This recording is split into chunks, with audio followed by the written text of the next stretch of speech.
நேற்று புதுக்கோட்டையில் பார்த்தீங்கன்னா இந்த ஓலா பைக் சர்வீஸ் பண்ண கொடுத்தவங்க வந்து அந்த புதுக்கோட்டையில் இருக்கிற ஷோரூமை வந்து நேற்று இழுத்து மூடியிருக்காங்க அவங்க கையாலே.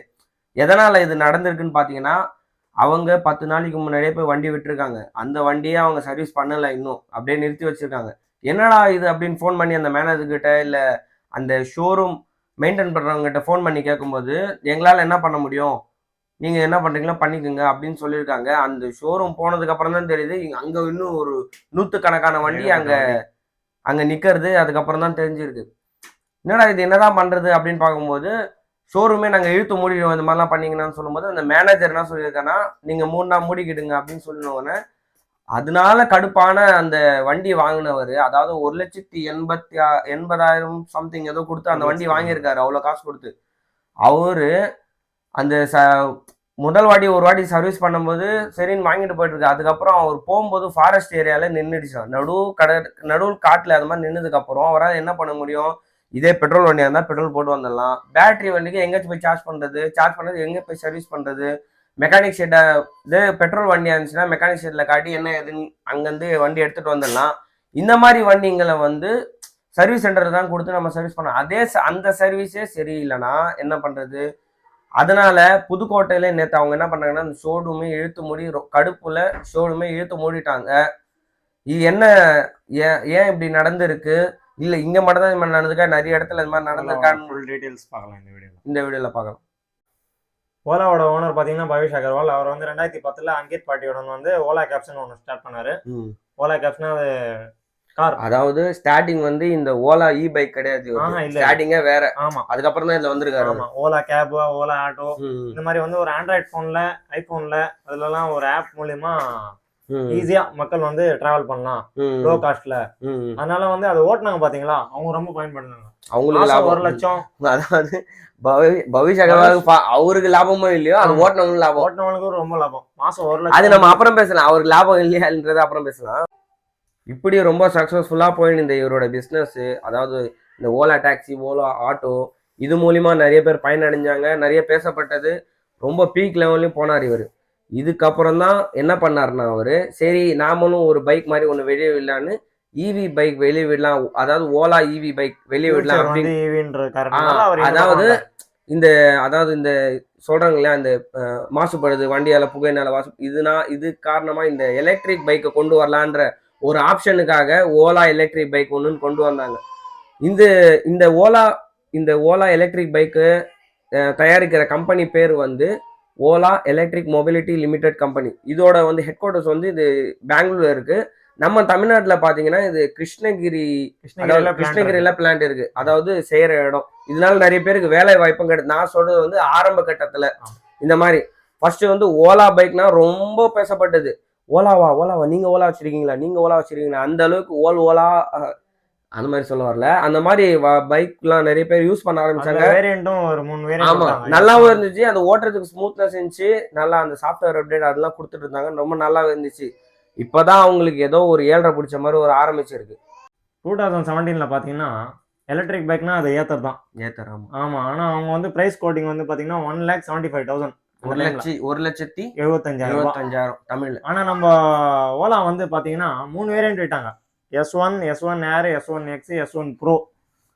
அது வந்து பிரைஸ் ரேஞ்ச் S1 உள்பட 4. ஆமா, ஓகே. அவங்க வந்து பாத்தீங்கன்னா இந்த ஏத்தரோட ஃபெசிலிட்டியே ஒரு 1,30,000 ரூபாய்க்கு இதுல கொடுத்தாங்க. அதனால ஓலான்ட்டு மக்கள் அப்படியே அப்படியே போயிட்டாங்க.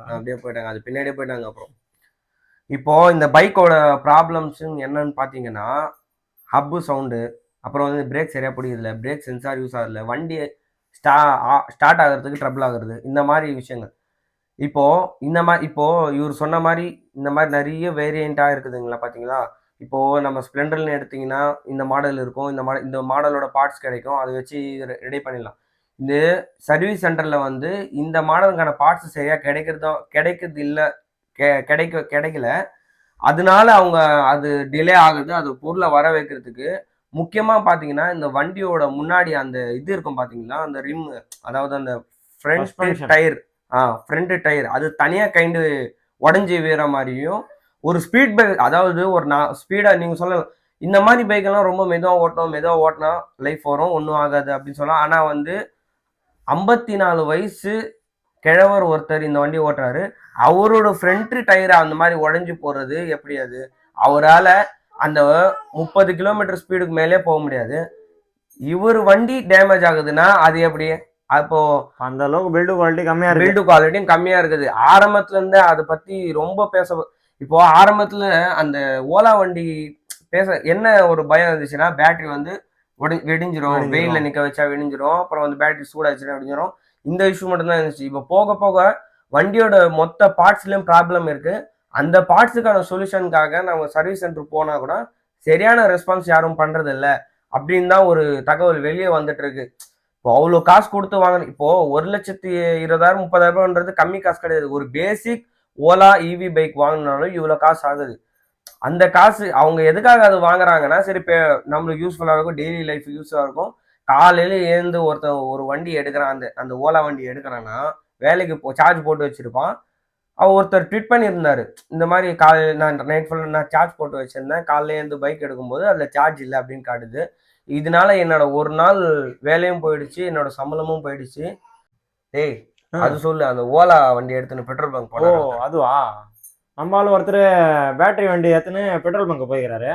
அங்கே பெட்ரோல் போறவர் வந்து பார்த்தீங்கன்னா, இது பேட்டரி வண்டியாச்சே, என்னத்துக்கு பெட்ரோல் பங்க் வந்துக்கிறீங்கன்னு கேட்டுக்கிறாரு.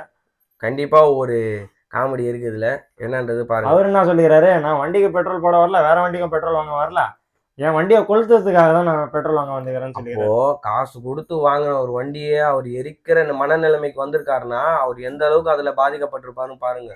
சும்மா கிடையாதுங்க. காசு ஒரு ரூபாவும் கஷ்டப்பட்டு தான் சம்பாதிக்கிறாங்க. கஷ்டப்பட்டு தான் அந்த காசு, ஒரு நாள் காசு கூலி கையில வரத்துக்குள்ள எவ்வளவு கஷ்டப்படுறாங்கன்றது நடுத்தர மக்களுக்கு ரொம்பவே தெரியும். அப்படி இருக்கிறவங்க அந்த வண்டி வாங்கி ரொம்ப அவசரப்பட்டு எரிக்கிற நிலைமைக்கு ஒருத்தர் போயிருக்காருன்னா ஒரு மனநிலைமை எப்படி இருந்து கொஞ்சம் யோசிச்சு பாருங்க. அப்புறமா நம்ம இந்தியாவில் இருக்கிற கோவாலேயே ஓலாவை பேன் பண்ணிட்டாங்க. ஆரம்பத்துல இருந்தே கோவால அந்த ஓலான்றது இல்லாம இருந்துச்சு. சரி கொஞ்சம் இப்ப ரீசெண்டா கொஞ்சம் போக ஆரம்பிச்சிச்சு. இப்போ அவன் சுத்தமா அது பேன் பண்ணிட்டாங்க. அவன் ஒரு கழுத அதுல ஒரு ட்வீட் போட்டிருந்தாரு ஒருத்தர் வீடியோ, கழுத மேல அந்த ஓலா போர்டை போட்டு ஒரு கமெண்ட் மாதிரி பண்ணி அது அந்த கழுதை இழுத்துட்டு வர மாதிரி. அதாவது அதுக்கு என்ன சொல்றேன்னா, உங்ககிட்ட வண்டி எல்லாம் வாங்கினா கழுத மாதிரி இழுத்துன்னு தள்ளின்னு தான் போகணும் அப்படின்றத சிம்பாலிக்கா சொல்லியிருக்காரு அவர். இப்போ இந்த ஓலா பிரச்சனைனால என்ன இதோட விளைவு என்ன ஆயிருக்குன்னா, ஸ்டாக் மார்க்கெட்டும் குறைஞ்சிருக்கு. ஓலாக்கு இருந்த அந்த ஸ்டாக் மார்க்கெட் ரொம்ப கொஞ்சம் கொஞ்சமா அப்படியே குறைஞ்சிக்கினே ரொம்ப லோ லெவலுக்கு வந்திருக்கு. இது இப்படியே இதுக்கு மேல இறங்க முடியாது. இது இப்படியே போச்சுன்னா இழுத்து மூட வேண்டியதுதான். அப்புறம் வந்து ட்விட்டர்ல ஒருத்தர் அந்த ஓலா பைக் பத்தி ஒருத்தர் ட்வீட் போட்டிருந்தாரு. அதாவது, they have not touched my scooter for 76 days and keep saying we're currently working on it. What shameless company. Super. அதாவது அவர் பைக் வந்து விட்டு 76 நாள் ஆகுதான், இன்னும் கூட அவர் பைக்கை வந்து ரிப்பேர் பண்றது தொடவே இல்லை. அது அப்படியே தான் நிக்க வச்சிருக்கு.